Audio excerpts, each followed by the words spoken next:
development and welfare schemes of the government. It has been our endeavor to simplify taxation. We have taken a number of measures in the last few years, including introduction of simplified tax regimes without exemptions and deductions for corporate tax and for personal income tax. This has been appreciated by taxpayers. 58% of corporate tax came from the simplified tax regime in the financial year 22-23. Similarly, as per data available till now, for the last fiscal, more than 2/3 have availed the new personal income tax regime. Comprehensive review of the Income Tax Act. I am now announcing a comprehensive review of the Income Tax Act 1961. The purpose is to make the Act concise, lucid, easy to read and understand. This will reduce disputes and litigation, thereby providing tax certainty to the taxpayers. I will also bring down the demand embroiled in litigation. It is proposed to be completed in 6 months. A beginning is being made in the finance bill by simplifying the tax regime for charities, TDS rate structures, provisions of reassessment and such provisions, and capital gains taxation. Simplification for charities and TDS. Two tax exemption regimes. The two tax exemption regimes for charities are proposed to be merged into one. The 5% TDS rate on many payments is being merged into the 2% TDS rate, and the 20% TDS rate on repurchase of units by mutual funds or UTI is being withdrawn. TDS rate on e-commerce operators is proposed to be reduced from 1 to 0.1%. Moreover, credit of TCS is proposed to be given in the TDS to be deducted on salary. Further, I propose to decriminalize delay for payment of TDS up to the due date of filing statement for the same.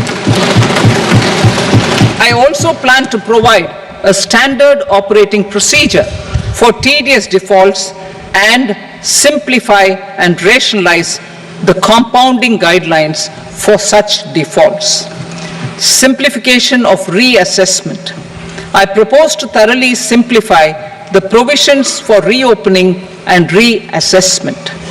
An assessment hereinafter can be reopened beyond 3 years from the end of the assessment year only if the escaped income is 50 lakh rupees or more, up to a maximum period of 5 years from the end of the assessment year.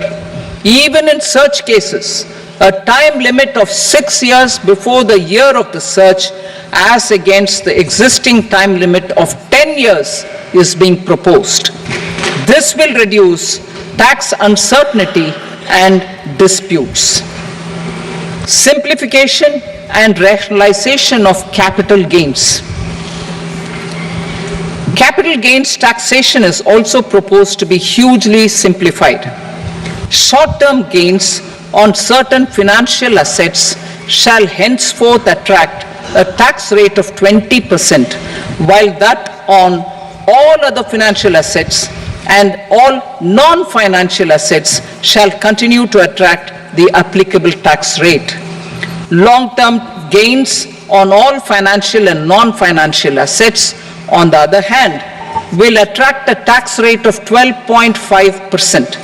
For the benefit of the lower and the middle income classes, I propose to increase the limit of exemption of capital gains on certain financial assets to 1.25 lakh rupees per year. Listed financial assets held for more than a year will be classified as long-term, while unlisted financial assets and all non-financial assets will have to be held for at least 2 years to be classified as long-term. Unlisted bonds and debentures, debt mutual funds, and market-linked debentures, irrespective of holding period, however, will attract tax on capital gains at applicable rates. Taxpayer services.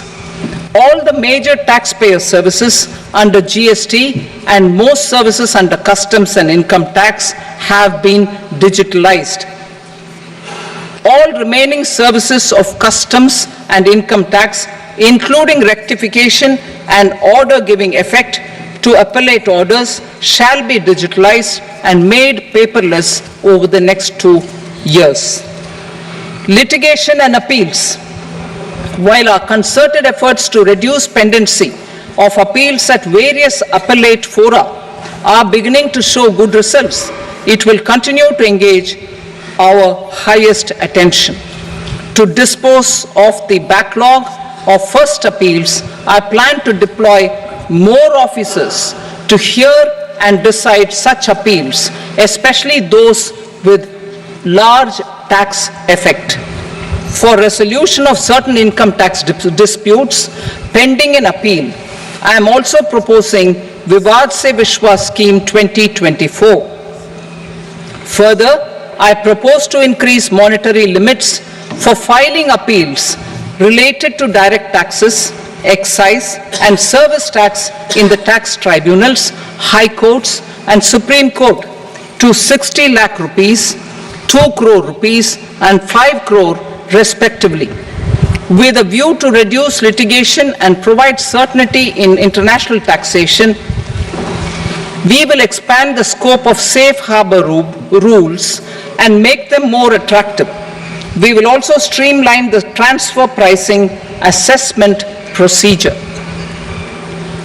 Employment and investment.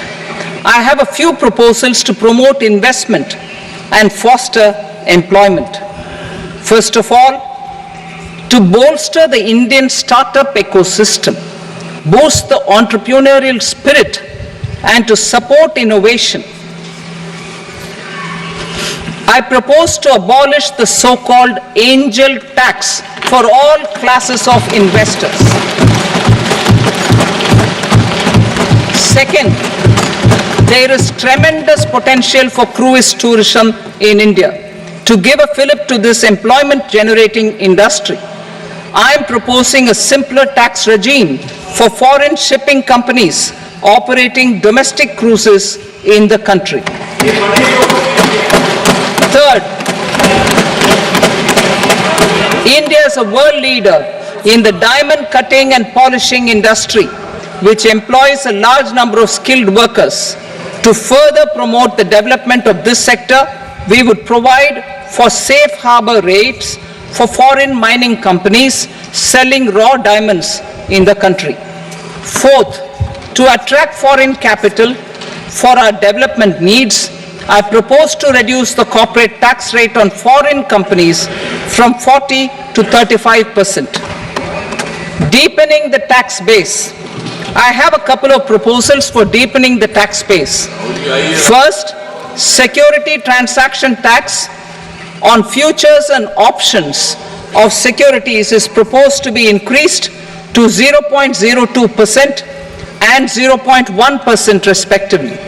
Second, for reasons of equity, I propose to tax income received on buyback of shares in the hands of recipients.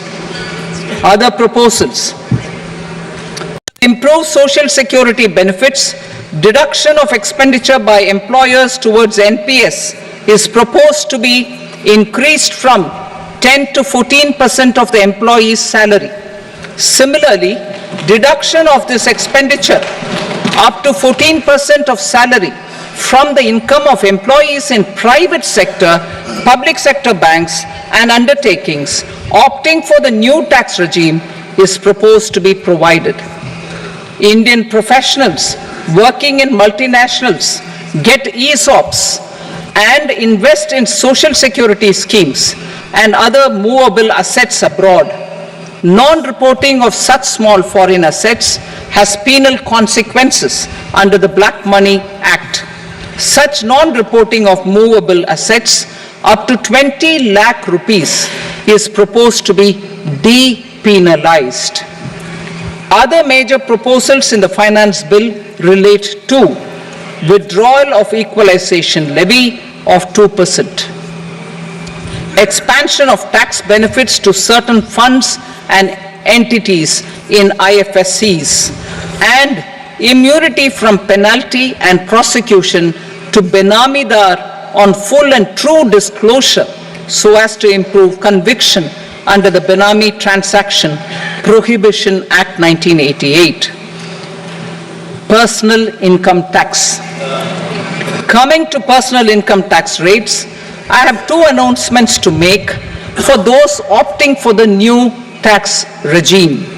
First, the standard deduction for salaried employees is proposed to be increased from 50,000 to 75,000 rupees.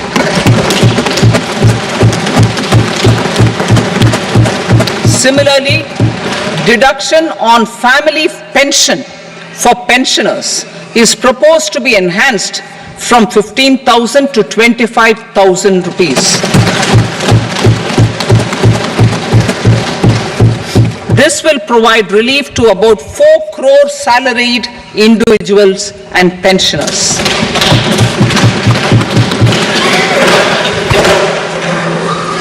Second, in the new tax regime, the tax rate structure is proposed to be revised as follows. 0 to 3 lakh rupees, nil. 3 to 7 lakh rupees, 5%. 7 to 10 lakh rupees, 10%.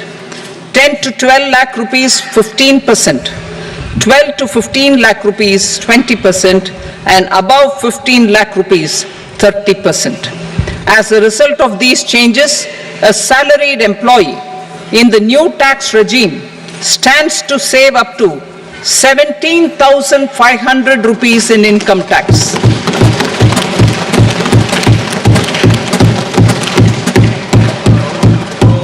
Apart from these, I am also making some other changes as given in the annexure. As a result of these proposals, revenue of about 37,000 crore, that is 29,000 crore in direct taxes and 8,000 crore in indirect taxes will be foregone, while revenue of about 30,000 crore rupees will be additionally mobilized. Thus, the total revenue foregone is about 7,000 crores annually. Mr. Speaker, sir, with this, I commend the budget to this august House. Jai Hind.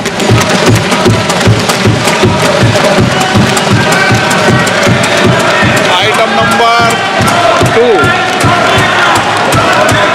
Item number 2.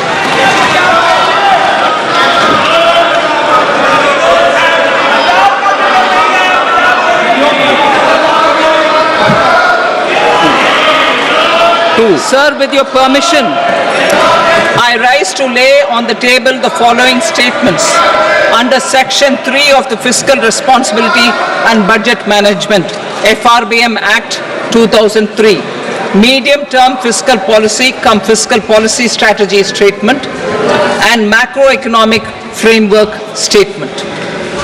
Item number 3. Sir, with your permission, I rise to move for leave to introduce the Finance Number 2 Bill 2024.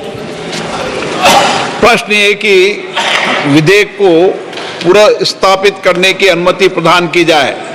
जो सदस्य इसके पक्ष में हाँ कहें, जो सदस्य विरोध में ना कहें, मेरे विचार में निर्णय हाँ वालों के पक्षवा अनुमति प्रदान की जाती है।